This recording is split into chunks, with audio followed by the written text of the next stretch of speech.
দেখো, আজকে আমরা চলতরিৎ চ্যাপ্টারের পদার্থবিজ্ঞান দ্বিতীয় পত্রের চলতরিৎ চ্যাপ্টারের শ্রেণী সমবায় সমান্তরাল সমবায়ের ম্যাথগুলা করব।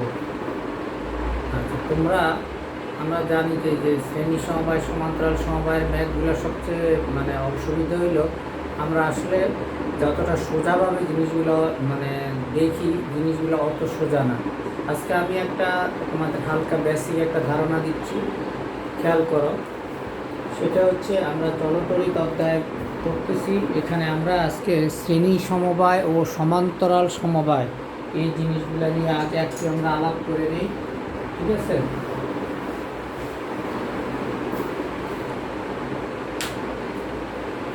যেমন দেখো, শ্রেণী সমবায়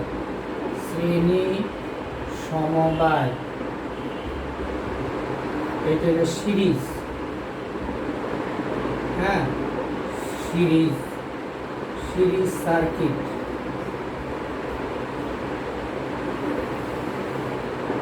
দেখো, এইটা হলো একটা রেজিস্ট্যান্স, একটা রেজিস্ট্যান্স, একটা রেজিস্ট্যান্স, R1 R2 R3। কোনো রেজিস্ট্যান্স যদি পাশাপাশি থাকে, হ্যাঁ, একটার পর একটা, এটাকে বলা হয় শ্রেণী সমবায়। যেমন দেখো, একটার পর একটা, যেমন তুমি ক্লাসে বসছো, তোমার বেঞ্চে বসছো, তোমার বেঞ্চের একই সারিতে যারা বসছে এরা সব শ্রেণী, ঠিক আছে? একই বেঞ্চে তোমরা 4 জন বসছো, এরা সবাই হলো শ্রেণী সমবায়। তাহলে খেয়াল কর, এই শ্রেণী সমবায় কি? এখান থেকে যে কারেন্টটা দিব সেটা হচ্ছে আমাদের আই। এই কারেন্টটা ঠিক এই পর্যন্তই যাবে, কিন্তু এখানে ভোল্টেজটা চেঞ্জ হয়ে যায়। হ্যাঁ, এখানে ভোল্টেজ, এটা হলো V1, ধরো এখানে হলো V2, এটা হলো তোমার V3, এটা হলো প্লাস, এটা minus, plus minus, plus minus. তাহলে আমরা কি বুঝলাম? এখানে কারেন্ট অর্থাৎ তড়িৎ প্রবাহ কনস্ট্যান্ট থাকে, কনস্ট্যান্ট বা স্থির থাকে। তড়িৎ প্রবাহ কনস্ট্যান্ট থাকে, তড়িৎ প্রবাহ স্থির থাকে বা স্থির থাকে। তাহলে তোমার বোঝা গেল কি, এখানে যে এই মাথা থেকে যদি এই মাথায় আমাদের যে voltage difference V equal to হয় V1 plus V2 plus V3, কেমন? কিন্তু এখানে কারেন্ট থাকে সেম। এখানে মাঝে মধ্যে আমরা তোমাদের দেখো যে তোমাদের বইয়ের মধ্যে থিওরিটা নাই, অথচ আমরা তোমাদের কি ভোল্টেজ ডিভাইডার, হ্যাঁ, একটা রুলে অনেক সময় ম্যাথ করাই। ওকে, ভোল্টেজ ডিভাইডারে অনেক সময় আমরা তোমাদের ম্যাথ করাই। এইখানে আমাদের দেখো, এই যে কারেন্ট যে এখান থেকে যাচ্ছে এটাকে বলা সিরিজ বর্তনী, আর এস, হ্যাঁ, এসটা হলো তোমার সিরিজ। এই জন্য এটাকে বলি শ্রেণী সমবায়। আর এস ইকুয়াল টু কত? R1 plus R2 plus R3, ঠিক আছে? R1 plus R2 plus R3, এটাকে আমরা আর ইকুইভ্যালেন্টও বলতে পারি। হ্যাঁ, যেমন আমরা লিখতে পারি আর equivalent equal to R1 plus R2 plus R3। এখন তোমার ধরো হঠাৎ হইল যে তুমি 1 নাম্বার রোধের বা 2 নাম্বার রোধের বিভবটা বের করবা। সিরিজ রেজিস্ট্যান্সের ক্ষেত্রে যেহেতু আমাদের কারেন্ট কনস্ট্যান্ট, ফলে আমরা এখান থেকে যে কোনো রোধের বিভবটা, ভোল্টেজটা আমরা এই সূত্র কারেন্ট ডিভাইডার ফর্মুলা দিয়ে খুব ইজিভাবে বের করতে পারি। কীরকম দেখো,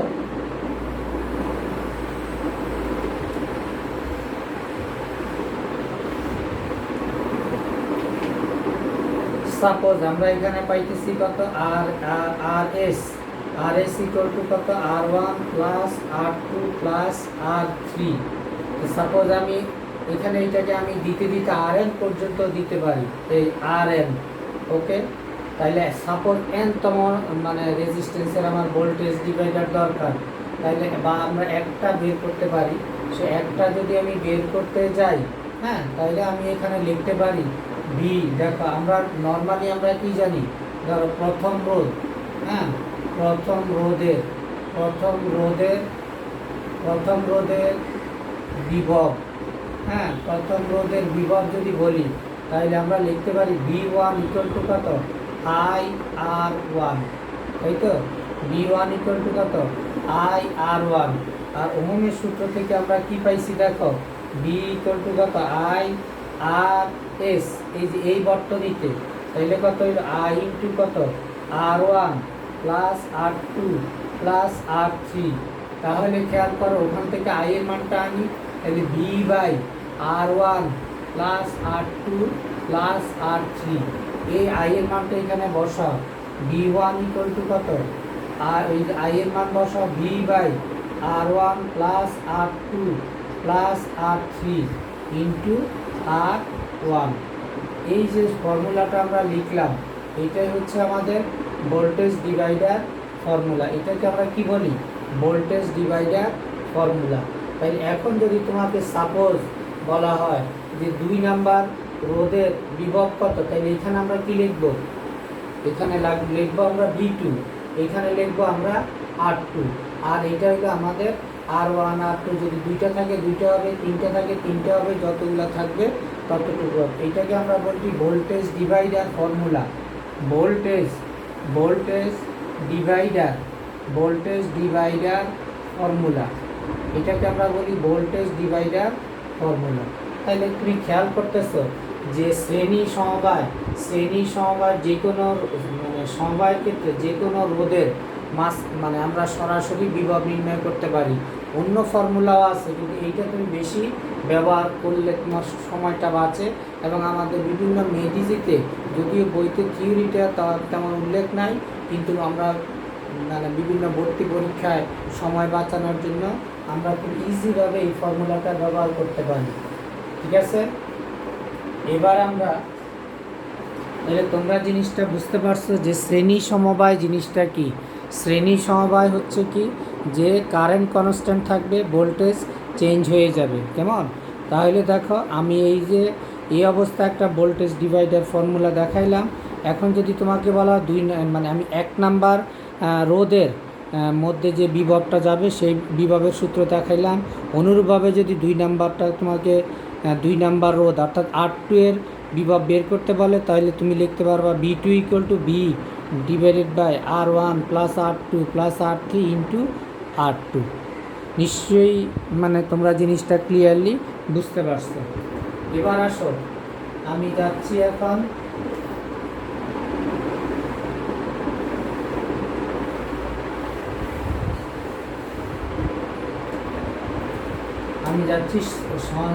সমান্তরাল সমবায়। ঠিক আছে, এখন আমি যাচ্ছি সমান্তরাল সমবায়, প্যারালাল সিরিজ, হ্যাঁ। যেমন দেখো তুমি তোমার কলেজে যে বেঞ্চে বসো, তোমার পিছনের বেঞ্চ, তার পিছনের বেঞ্চ, তার পিছনের বেঞ্চ, এরা সবাই সমান্তরাল। বুঝছো কথাটা? কিন্তু তোমার ওই যে বললাম তুমি যে এক বেঞ্চে 4 জন বসছো, একজন পর একজন, এরা হলো কি, এরা হলো শ্রেণী সমবায়। আর তোমার বেঞ্চ পরের বেঞ্চ, এইভাবে তোমাদের মানে এই যে মানে একটার পর একটা, এটা হচ্ছে তোমার সমান্তরাল সমবায়। এখন দেখো যদিও আমরা এত সোজাভাবে সমান্তরাল সমবায়টা বলি, কিন্তু বাস্তবিক পক্ষে যখন আমরা সার্কিট করতে যাই তখন আমাদের এইভাবে মানে এত সোজাভাবে সার্কিটগুলোকে, রেজিস্ট্যান্সগুলোকে আমরা মানে সমন্বয় করতে পারি না। সেটা আজকে ব্যাখ্যা করতেছি। দেখো এইখানে খেয়াল করো, এই যে এইখানে খেয়াল করো, হ্যাঁ এইখানে খেয়াল করো, এরা সব হইল সমান্তরাল। এইটা হইলো তোমার R1, এইটা হইলো R2, এইটা হইলো R3। খেয়াল করো, এটা হইলো এ বিন্দু হয়, আর এটা যদি আমাদের বি বিন্দু হয়, এ বিন্দুর বিভব হইল BA, বি বিন্দুর বিভব হইল BB। তোমরা তো জানোই যদি মানে কারেন্ট চলে কি হাই ভোল্টেজ থেকে লো ভোল্টেজের দিকে, যেমন হ্যাঁ, ফলে আমরা এখানে আমরা বলতে পারি কি যে সমান্তরাল সমবায়। খেয়াল করো, সমান্তরাল 1/RP ইকুয়াল টু কি 1/R1 plus 1/R2 plus 1/R3। এটাকে আমরা এইভাবেও লিখতে পারি, RP ইকুয়াল টু কত 1/R1 1/R2 1/R3। দেখো এইভাবেও লেখা যায়। ঠিক আছে, এইভাবে বিভিন্ন ভর্তি পরীক্ষায় সাধারণত ওরা এইভাবেই লেখে, তাতে তোমাদের মধ্যে বিচলিত হওয়ার কিছু নেই। সূচকের নিয়ম x ইনভার্স 1 মানে 1/x, সেই ফর্মুলাতে আমরা দেখাইলাম। তাহলে কি দাঁড়াইলো, শ্রেণী সমবায়ে সমান্তরাল সমবায়। এখানেও আমরা একটা কারেন্ট ডিভাইডার ফর্মুলাটা ব্যবহার করব। তাইলে এইখান থেকে তো আমরা এটা পাইলাম। সাপোজ আমি তোমার সাপোজ আমি 1 নাম্বার রোধের 1 নাম্বার রোধের মধ্যে কি পরিমাণ মানে কারেন্ট যাবে, যেমন দেখো এখানে কিন্তু কারেন্ট ভাগ হয়ে যায়, ঠিক আছে। এটা হলো I1, এটা হলো I2, আর এটা হচ্ছে তোমার I3। তাইলে এখানে কি বুঝো, বিভব স্থির, তাই না, বিভব স্থির, বিভব স্থির অর্থাৎ ভোল্টেজ কনস্ট্যান্ট। এখানে হইলো আমাদের ভোল্টেজ কনস্ট্যান্ট, তাই না, এখানে হইলো আমাদের ভোল্টেজ কনস্ট্যান্ট। তাহলে মূল কারেন্টটা কত, I। তাইলে আমাদের মূল কারেন্ট যদি I থাকে তাহলে আমরা লিখতে পারি I equal to I1 plus I2 plus I3, ঠিক আছে। এখানে আমাদের কি হয়, কারেন্ট ভাগ হয়ে যায়।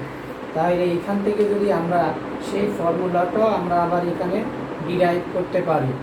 কি ফর্মুলা আমরা ডিরাইভ করব, অর্থাৎ কারেন্ট ডিভাইডার। আমি এই পুরাটাই একটু মুছলাম, কেমন।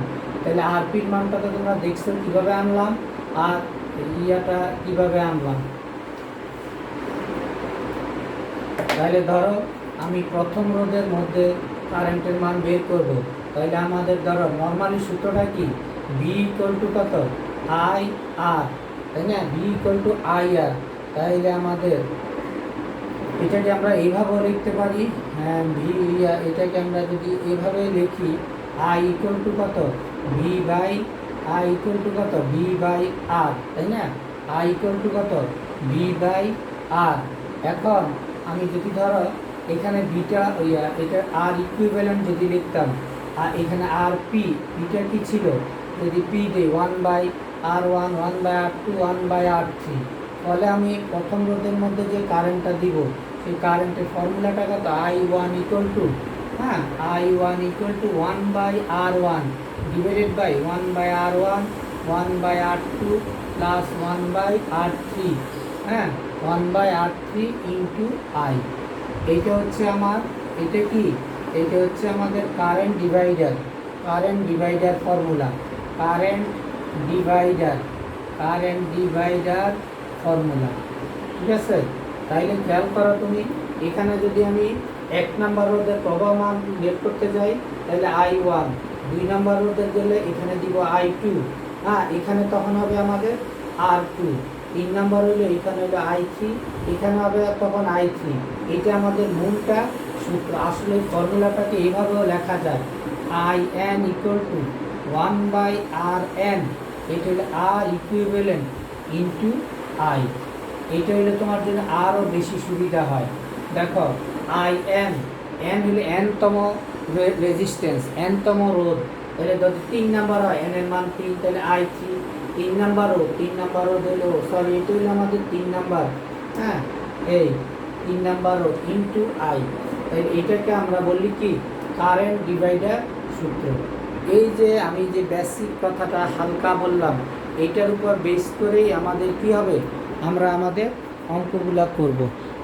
আমি তোমাদের প্রতিটা ম্যাথ করানোর আগে অন্তত কিছুক্ষণ তোমাদের কিন্তু বেসিক ফর্মুলাগুলো নিয়ে আমরা কথা বলি, আর এই কথা বলাটাই আমাদের বেশি পরিমাণ জরুরি।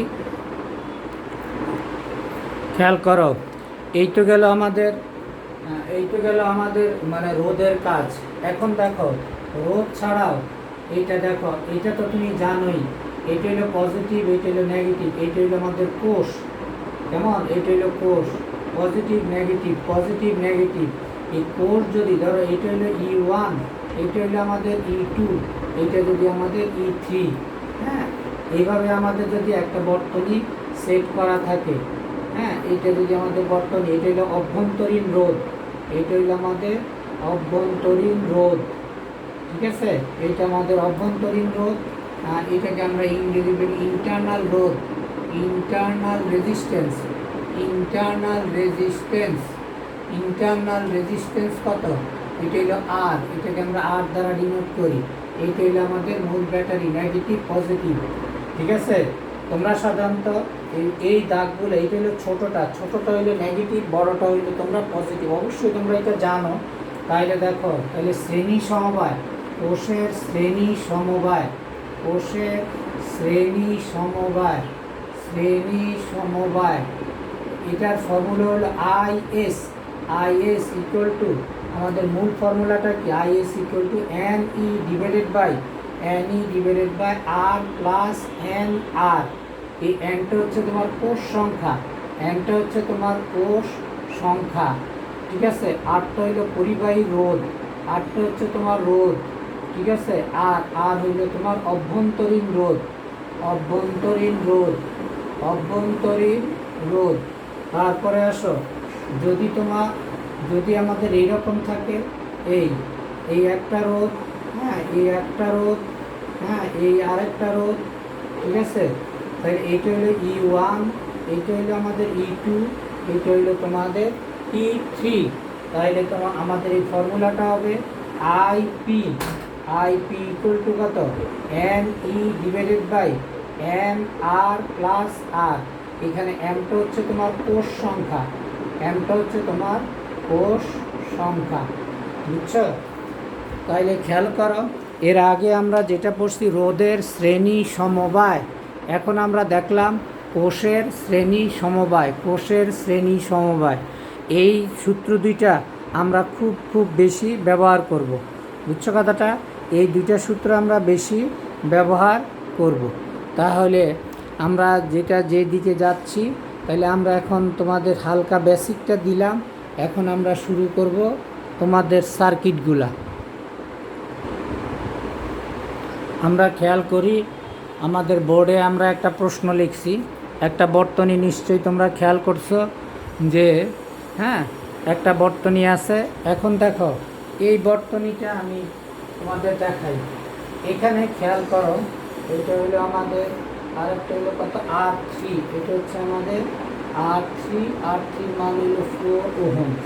আচ্ছা, এইখানে খেয়াল করো কারেন্ট, মানে এইখান আমরা তো জানি কি কারেন্ট নেগেটিভ থেকে পজিটিভে যাচ্ছে, এখান থেকে কারেন্ট এইদিকে যাচ্ছে। এই এ আর বি বিন্দুটা খেয়াল করো, এ আর বি বিন্দুতে এইখানে দেখো আমরা যতটা এই যে বললাম যে খুব ইজিভাবে শ্রেণী সমান্তরালটা খেয়াল করি তা না, এখানে খেয়াল করো আমরা ইজিভাবে কিভাবে করতে পারি।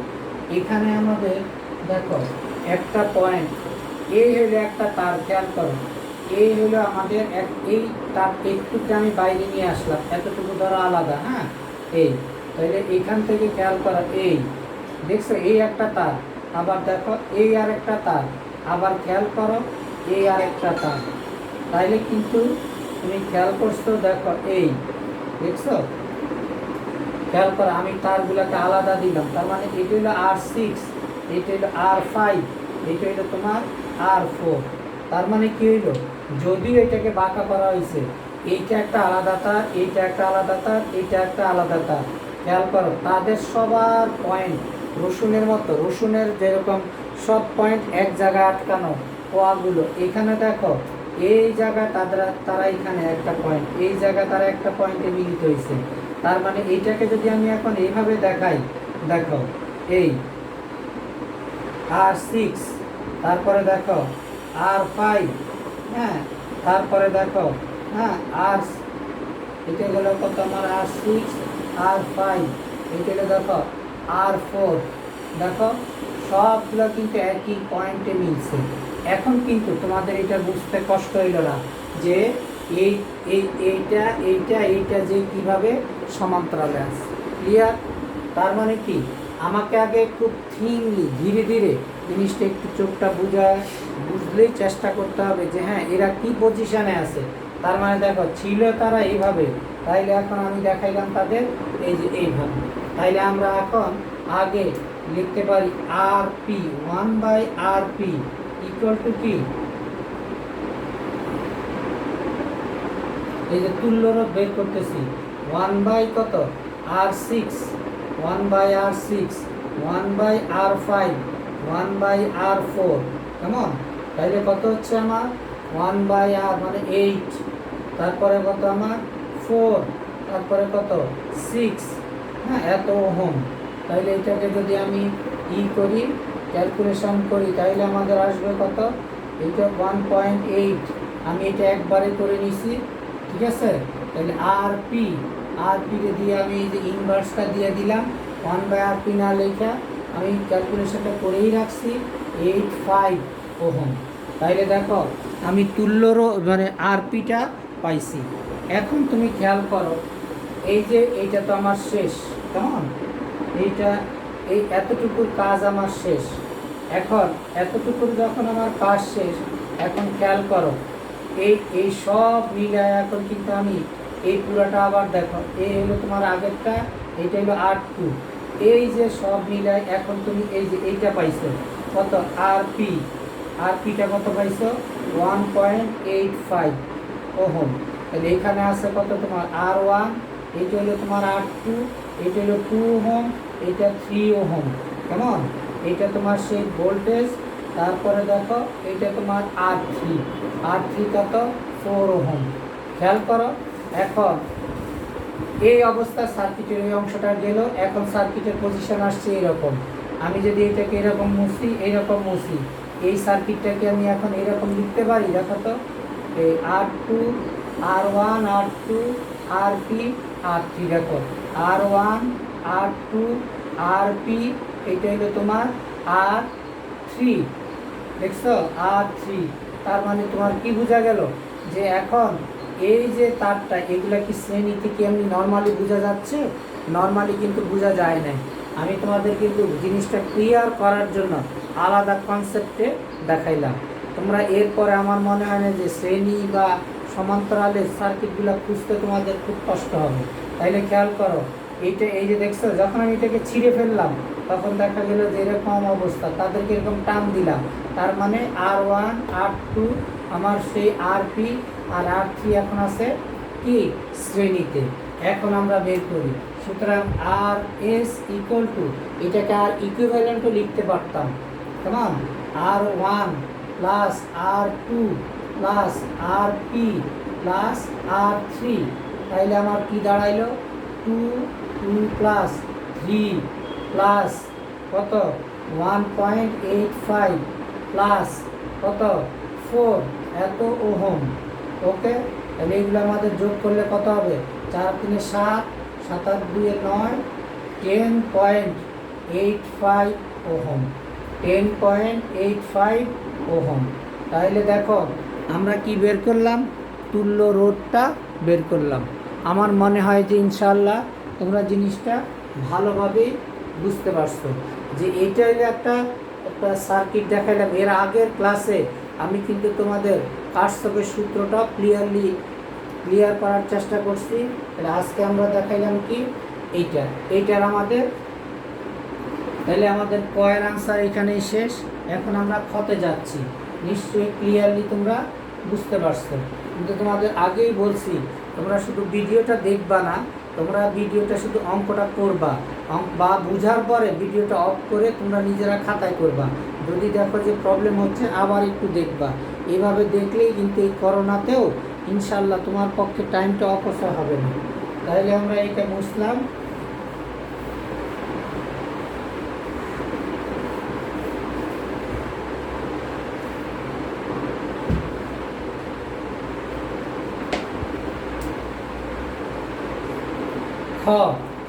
ক্ষয় বলছে R3 এবং R5, আমরা দেখি R3 কোথায় আছে। এই হইল আমার R3, তাই না, আর একটা হইল কোথায় R5, এইটা হচ্ছে আমাদের R5, ঠিক আছে। এই দুইটার মধ্যে দিয়ে আমাদের কারেন্ট সেম হবে কিনা, আমাদের প্রশ্নে বলছে দুইটার মধ্যে দিয়ে কারেন্ট সেম হবে কিনা, তাই তো। আগে আমরা কারেন্টের টোটাল কারেন্টের মানটা বের করে নিই সার্কিটে, ঠিক আছে। তাহলে টোটাল সার্কিটের মধ্যে যে পরিমাণ, এই যে এখান থেকে ভোল্টেজ আছে, কি পরিমাণ কারেন্ট যাচ্ছে সেটা আমরা সম্পূর্ণ বর্তনীতে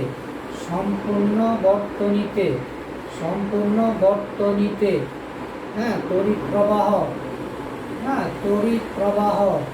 সম্পূর্ণ বর্তনীতে তড়িৎ প্রবাহ I হলে, তাহলে I ইকুয়াল টু কত, E ডিভাইডেড বাই R।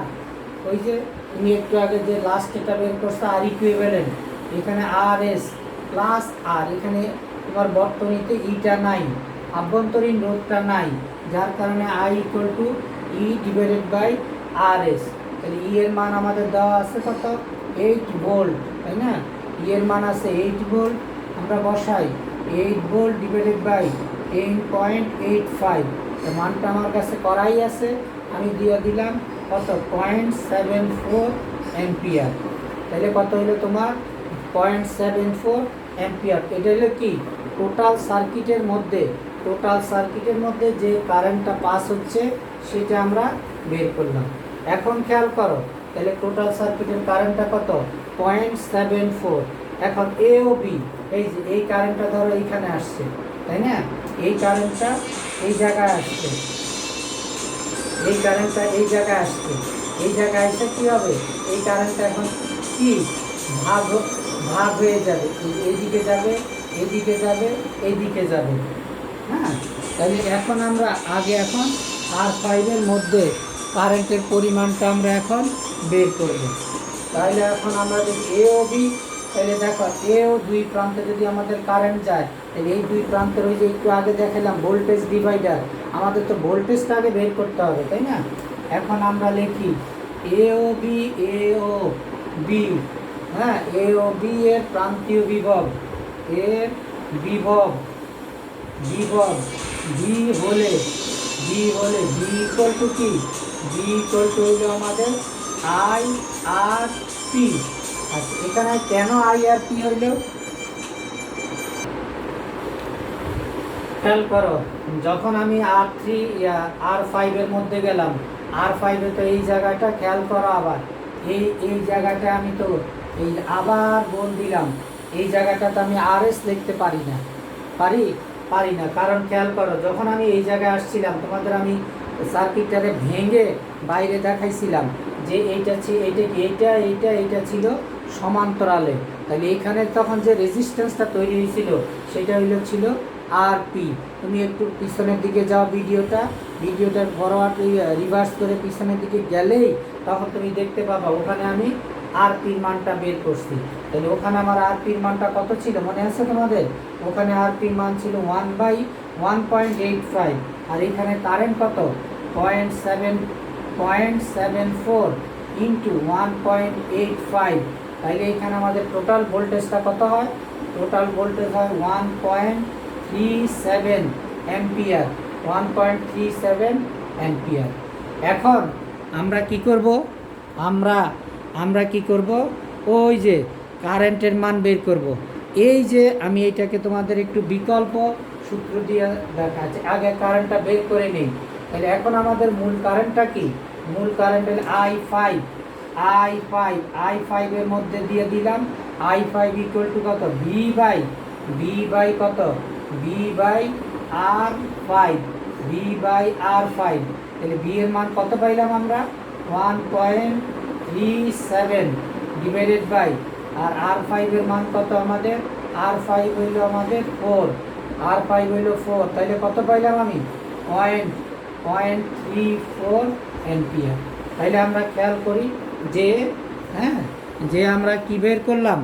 আমরা I5 equal to b by R4, 1.37/4 in 0.34। এই যে আমি এইভাবে যে অঙ্কটা করলাম, এইটা তো তোমার ভেঙে করলাম, এইটা হলো তোমাদের বইতে নর্মালি যেভাবে আছে। আর আমি তোমাদের একটা voltage divider, current divider formula দিছিলাম, মনে পড়ে? ওই ফর্মুলাটা দিয়েও যদি তোমরা অঙ্কটা করার চেষ্টা করো তাহলেও কিন্তু অঙ্কটা হবে, ঠিক আছে? তাইলে সেটাও তোমরা একটু চেষ্টা করো। তাইলে আমাদের মূল ফর্মুলাটা কি দাঁড়াইলো? হ্যাঁ, তাইলে আমরা I5-এর মধ্য দিয়ে কি কারেন্টের মানটা বের করে দেখাইলাম, I5-এর মধ্য দিয়ে কি কারেন্টের মানটা বের করে দেখালাম। তাইলে কত হচ্ছে? এখন আমাদের কাজটা কি? আমাদের তো অঙ্কটা শেষ হয় নাই, আমাদের বলছে R5, হ্যাঁ, আরেকটা হলো R3, ঠিক আছে? তাহলে R3 এর মধ্য দিয়ে আমরা কারেন্ট যদি বের করে দেখাই, হ্যাঁ, R3 এর মধ্য দিয়ে এখন আমরা কারেন্ট বের করব। তাহলে আমাদের এটা বের হইলো R5, আরেকটা হচ্ছে আমাদের এখন যাব আমরা R3 এর কাছে। আচ্ছা, তাইলে আমি I5-এর মধ্য দিয়ে যে কারেন্টটা বের হইলো সেটা এখন তুমি খেয়াল করো। এই যে কারেন্টটা, মূল কারেন্টটা যখন আমাদের আমরা আগে, তাহলে I5টা তোমরা ক্লিয়ার। এবার দেখো এই যে অংশটা, এই টোটালটা, এইটা হইলো আমাদের সমান্তরাল অংশ। তারপর তোমাদের প্রথম দিকে যেটা দেখাইলাম এইটা হইলো আমাদের শ্রেণীর অংশ। এই শ্রেণীর এই অংশটার মধ্য দিয়ে কী করতে, যে কারেন্টটা যাচ্ছে সেটা তো I3 মধ্য দিয়েও পাস হচ্ছে।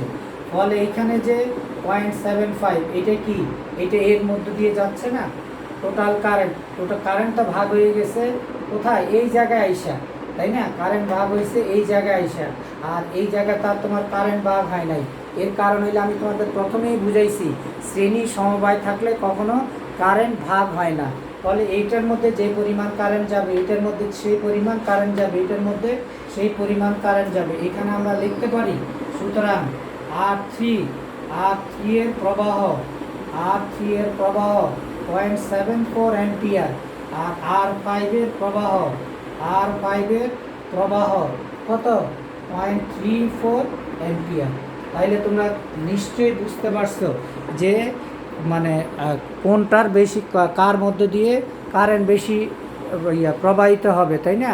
তার মানে তোমাদের কারেন্ট বেশি প্রবাহিত হবে কার মধ্য দিয়ে, 0.74 R3 মধ্য দিয়ে কারেন্ট বেশি প্রবাহিত হবে। কিন্তু একটা জিনিস আবার মনের মধ্যে খটকা লাগতে পারে, যেখানে I divided by I equal to E/RS লিখছি। হ্যাঁ, ওই যে বললাম কারেন্ট তো শ্রেণী সমবায়ের মধ্যে কি কারেন্ট থাকে সেম, আর সমান্তরাল সমবায়ে কারেন্ট হয়ে যায় আলাদা, আর বিভব থাকে সেম। তাহলে আমি নিশ্চয়ই তোমাদের এই অঙ্কটা ক্লিয়ারলি বুঝাইতে পারছি। এখন আমরা আরেকটা ম্যাথে যাব। আমরা বোর্ডে আরেকটা ম্যাথ দেখলাম। এই ম্যাথটা ঢাকা বোর্ড 2019-এ আসা। আমরা এখানে লিখতে পারি ঢাকা বোর্ড 2019। কেমন? এই অঙ্কটা খেয়াল করো। অঙ্কটা হচ্ছে কি, এই সার্কিট পাশের বর্তনী থেকে এই অঙ্কটা করতে হবে। আমি তোমাদের শুরুতে যে বেসিক কথাটা বললাম, সেই বেসিক ক্লাসটার উপর ভিত্তি করে আমরা কিন্তু এটাকে অল্প সময়ে কমপ্লিট করতে পারবো। কীরকম দেখো, বর্তনী ক এর ক্ষেত্রে I এর মান বের করো। বর্তনী ক, এটা হচ্ছে আমাদের বর্তনী ক। তাহলে বর্তনী ক এ কি আছে খেয়াল করো। বর্তনী ক এ আছে, এই দেখো বর্তনী ক এ আছে কি, কোষ, একটা কোষ, দুইটা কোষ, এইটা হলো আভ্যন্তরীণ রোধ, এইটা হলো রেজিস্ট্যান্স। এই কোষগুলা কিভাবে আছে, শ্রেণী সমবায় আছে। বর্তনীতে কি কোষগুলা কিভাবে আছে, শ্রেণী সমবায়। তাহলে আমাদের মূল ফর্মুলাটা কি, ক মূল IS, ওখানে শ্রেণী সমবায়। IS এর মূল ফর্মুলাটা কি ছিল, NE ডিভাইডেড বাই কি R প্লাস NR। কেমন? তাহলে এখানে যেহেতু তোমার বর্তনীতে R1 দেওয়া আছে, তুমি R1 লেখো। এখানে N কোষ কয়টা আছে, দুইটা, তাহলে লেখো N ইকুয়াল টু 2। তারপরে R1 এর মান কত দেওয়া আছে, 10 ওহম। আর অভ্যন্তরীণ রোধ আমাদের কি, অভ্যন্তরীণ রোধ আমাদের এই যে দেওয়াই আছে কত, 0.5। তাহলে আমরা এখন লিখি IS ইকুয়াল টু কত, 2 ইন্টু কত, ই তড়িৎচালক শক্তি কত, ই দেওয়া আছে কত, 1.5। তাহলে লিখি 1.5। তারপরে লেখো 10, তারপরে লেখো N এর মান 2, তারপরে কত, 0.5। তাইলে আমরা এখান থেকে ক্যালকুলেশনটা বের করে নিলাম কত, 0.27 অ্যাম্পিয়ার। তাহলে খেয়াল করো, আমি যে তোমাদের ফর্মুলাটা দিছি এইটা একদম ইজিভাবে একটা অঙ্ক আমরা করে নিলাম, ঠিক আছে? তাহলে খেয়াল করো, এটা হলো এখন বর্তনী ক এর ক্ষেত্রে I এর মান বের করো। ক্ষয় কি বলছে, বর্তনী ক ও ক্ষয়ের ক্ষেত্রে কোনটি বেশি উত্তপ্ত হবে, এটা আমরা পরেতে যাই। এবার আমরা এটা মুছে ফেললাম, কেমন? আচ্ছা, তারপরে দেখো এখন আমরা দেখো ক্ষয়ে যাচ্ছি। ক্ষয়ে কি হচ্ছে খেয়াল করো, ক্ষয় কোষগুলো কিভাবে আছে, সমান্তরালে আছে। তাহলে নিশ্চয়ই আগের সূত্র অনুযায়ী IP লিখবো। হ্যাঁ, তোমরা আগের ফর্মুলাটা দেখার কারণে দেখছো তোমাদের জিনিসগুলো কতটা ইজি হচ্ছে। হ্যাঁ, E ইকুয়াল টু কত তোমার, ME divided by MR plus R। এটা হলো তোমাদের বইয়ের ফর্মুলা। আমাদের এখানে রোধকে R ধরছে, তাই R1 ধরি। আবার দেখো এখানে কোষ কয়টা, একটা, দুইটা, তিনটা, তাই 3। এখানে তড়িৎচালক শক্তি কি, 1.5 ভোল্ট। কেমন? ছোট হাতের আরটা কত, 0.3 ওহম। তাহলে আমরা এখানে বসাই আইপি ইকুয়াল টু কত, এম এর মান হইল 3, ই এর মান কত 1.5, আবার এম এর মান 3, আর ওয়ান এর মান কত, আর ওয়ান দেওয়াই আছে 10 ওহম, তাহলে আমরা লিখি 10 প্লাস কত 0.3, তাহলে এখানে আমরা কত পাইলাম 0.15 অ্যাম্পিয়ার। ঠিক আছে, এখানে আমরা পাইলাম 0.15 অ্যাম্পিয়ার। তাইলে এইখানে তোমার কি বলছে যে কোনটি বেশি উত্তপ্ত হবে, তাই না? কোনটি বেশি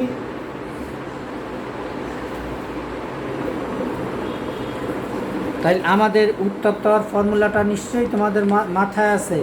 আমাদের রোদের সূত্রগুলা থেকে আমরা কি পাইছিলাম, H equal to I square, R equal to I square আর টি। ওকে, এইচ ইকুয়াল টু কত, আই স্কোয়ার আর টি। সেই ফর্মুলাটাই এখন আমরা অ্যাপ্লাই করব। হ্যাঁ, তোমাদের নিশ্চয়ই তোলা শেষ।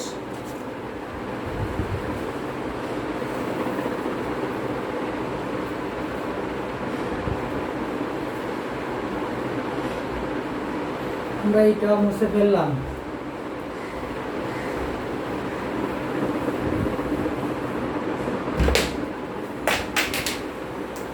দেখো, প্রথম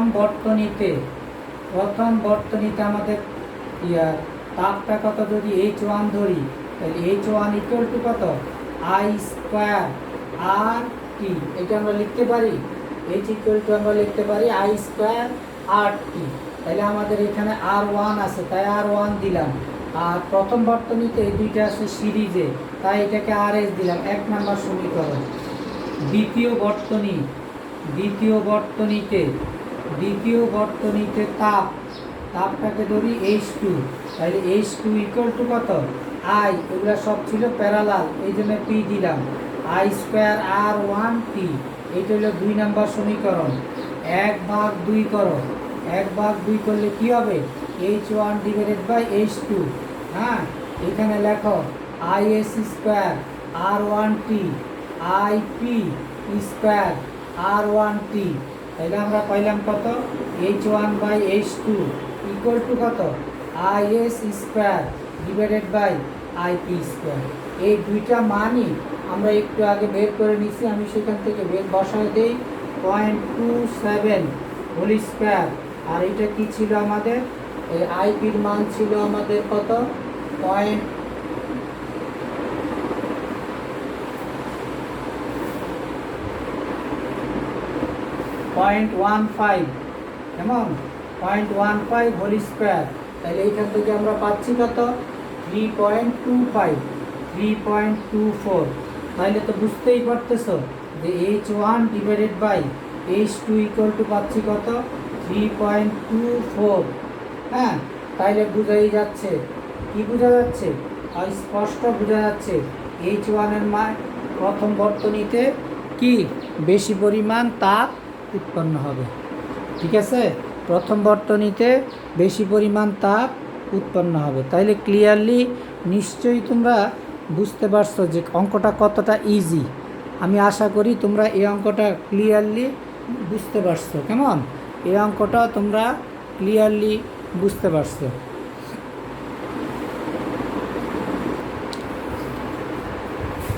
খেয়াল করো, এইটা আরেকটা বোর্ডে আসা মানে আমাদের বর্তনী। খেয়াল করো,